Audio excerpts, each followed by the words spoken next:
Hello friends.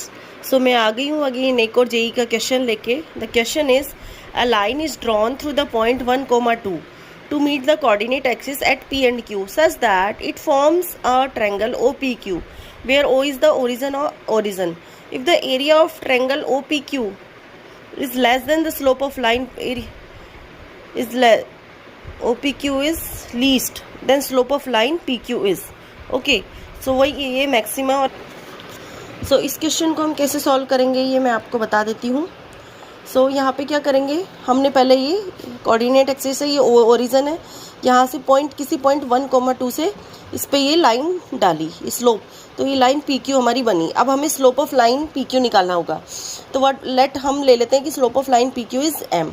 तो equation of line क्या हो जाएगी, हमने P के कोऑर्डिनेट ले लिए x,0 एंड Q के कोऑर्डिनेट ले लिए 0,y। सो y - 2 = m x - 1। नाउ अब हम PQ कोऑर्डिनेट कैसे निकालेंगे, पुट y = 0। तो यहाँ पे कोऑर्डिनेट क्या आ जाएगा, mx - m = -2, x = m - 2/m, और x = 0 जब रखेंगे तो y कोऑर्डिनेट आ गया 2 - m। सो हमारे कोऑर्डिनेट ऑफ P क्या हो गए in terms of m, 0, m - 2/m and 2 - m, 0। Now we will find out the area of triangle. Area of triangle is this. अब इस टाइप ऑफ क्वेश्चन जब भी हमें ऐसा पूछा हो कि मैंने बताया था ग्रेटेस्ट लीस्ट हो, तो हम क्या करेंगे, उसका DF बाई DM को हम 0 कर देंगे उसकी डिफ्रेंशिएशन करके। तो ये हमारा एरिया हो गया FM = -1/2 m + 2/m का होल स्क्वायर। और इसको हमने इस फॉर्म में लिख लिया FM को 4 - m + 4/m। नाउ F' हम कैलकुलेट करेंगे तो 0, दिस इज -1 + 4/m²। अब F' कब 0 होगा, जब m² = 4 होगा।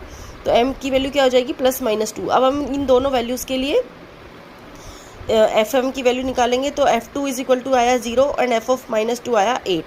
तो हमें पता है कि एरिया कभी भी 0 नहीं हो सकता। एरिया क्या होगा 8। तो F of -2 आ गया 8। तो इट मीन्स m की वैल्यू जब -2 होगी स्लोप, तभी ये हमारी एरिया लीस्ट होगा। I think you are able to understand this question. If any comment, please comment me, and if any doubt, please like, share and subscribe. Thank you.